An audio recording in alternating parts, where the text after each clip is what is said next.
911, where's your emergency? Oh! Please! What's the problem? I need to know. Get the police, guys! Hurry up! He's killing my girlfriend!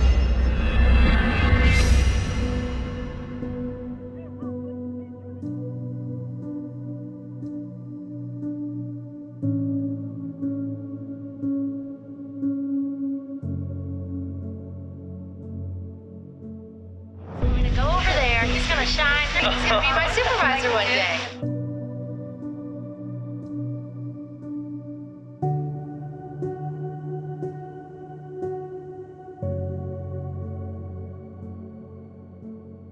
The radio crackled. Panic swept through the stadium. Screams. Chaos. Families frozen in disbelief. One of the most skilled trainers alive, locked in the jaws of a predator she trusted more than anyone, was fighting for her life. This is the story of Dawn Brancheau and Tilikum, an orca stolen as a child, broken in captivity, ignored when he showed his rage, until the bond of trust shattered in the most horrific way imaginable. February 24th, 2010. SeaWorld, Orlando. The stadium was packed for the famous Dine with Shamu show. Dawn was radiant, calm, poised, every move precise, every smile perfect. After the main performance, she stayed for a private session with Tilikum. She leaned over the pool's edge, stroking his massive head, rewarding him. The audience marveled at the bond they shared. The impossible happened. Tilikum's jaws clamped around her arm. He dragged her beneath the water. At first, the crowd cheered, thinking it was part of the act. Seconds later, screams erupted. Whistles blew. Alarms blared. Trainers scrambled. For 45 excruciating minutes, the largest captive killer whale in the world held Dawn in his grip. He slammed her against walls, refused to let her surface. Witnesses later described him scalping her, breaking her ribs, tearing her limbs. The autopsy confirmed it: spine shattered, ribs broken, scalp torn off. What began as a performance ended in unimaginable horror. Born far from the sea in 1969, Dawn Brancheau carried a world inside her that no one could see.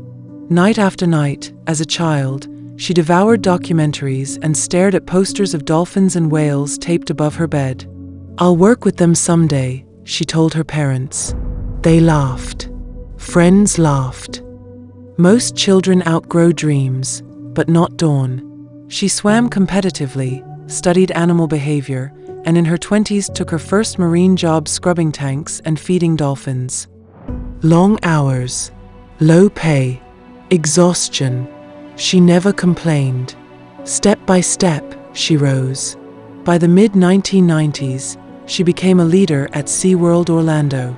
Disciplined, graceful, adored by audiences and animals alike.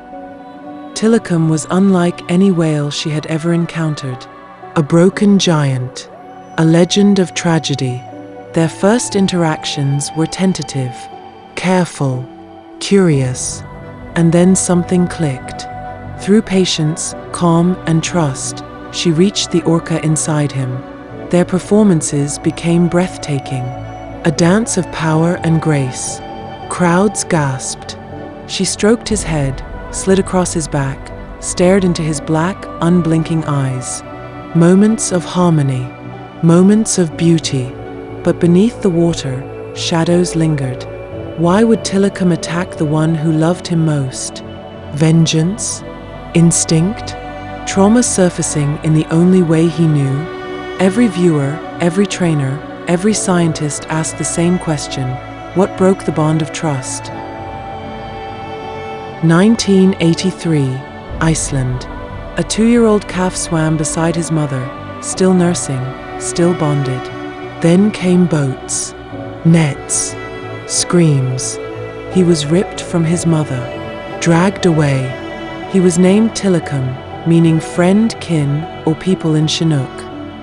But nothing in his life would match that gentle name. Instead, chains, hunger, violence. a life stolen from the ocean's freedom, sent to Sealand of the Pacific, Canada, notorious for cruelty. A shallow steel tank. 2 older females bullied him relentlessly. Teeth raked his skin. No refuge.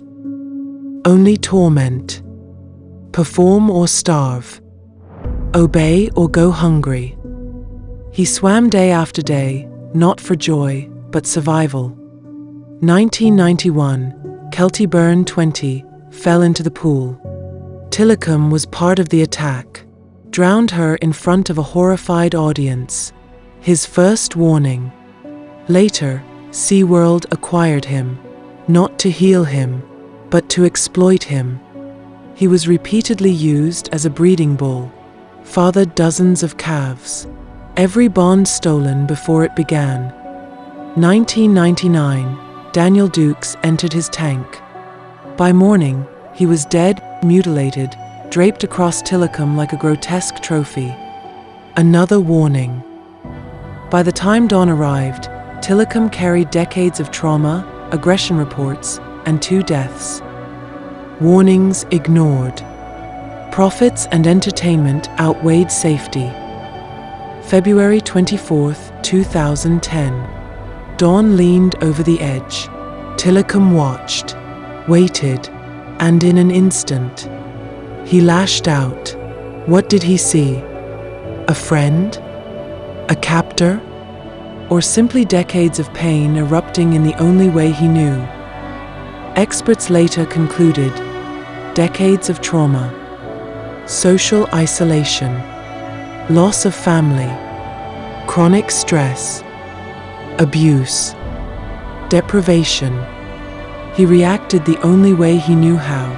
SeaWorld called it an incident. The world called it tragedy. Autopsy confirmed Dawn's injuries. Spine shattered. Ribs broken. Scalp torn off. Public outrage exploded. Protests erupted. Celebrities joined the movement. Blackfish exposed everything in 2013. Tilikum's capture, abuse, breeding, and the deaths he was part of. SeaWorld responded with a 32-page booklet defending themselves. Tickets plummeted. Lawsuits mounted. Court cases followed. The empire of family fun crumbled.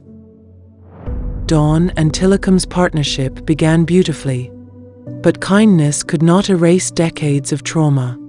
Dawn walked a razor-thin line between trust and danger. Her death forced the world to confront the true cost of captivity. Tilikum carried the scars. Pain, loss, loneliness. He lashed out in the only way he knew. A prisoner fighting back. By 2017, Tilikum died of a bacterial lung infection. Never free, never home. Some say he carried echoes of the children he fathered. Their cries echoed through the water. He could do nothing, say nothing, only float, a shadow of what could have been. Who was the true monster? The Orca or us? What would you do if you were in Tilikum's place? Torn from your family, locked in concrete, forced to perform for scraps of food, your spirit breaking with every passing day. Would you obey? Or would you fight back? Dawn wasn't just a trainer. She was discipline wrapped in grace. From scrubbing tanks to leading center stage, every breath, every ounce of strength, she gave to the animals she loved. Audiences adored her. Whales trusted her. She believed love could heal captivity, but love wasn't enough.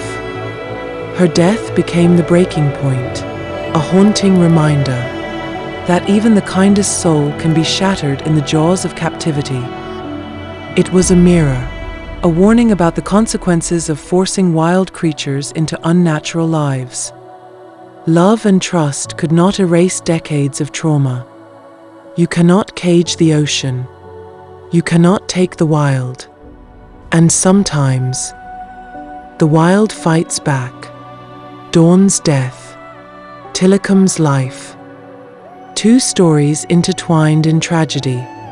This is Primal Bonds, where love, loyalty, and the untamed power of nature collide, leaving consequences that can never be undone.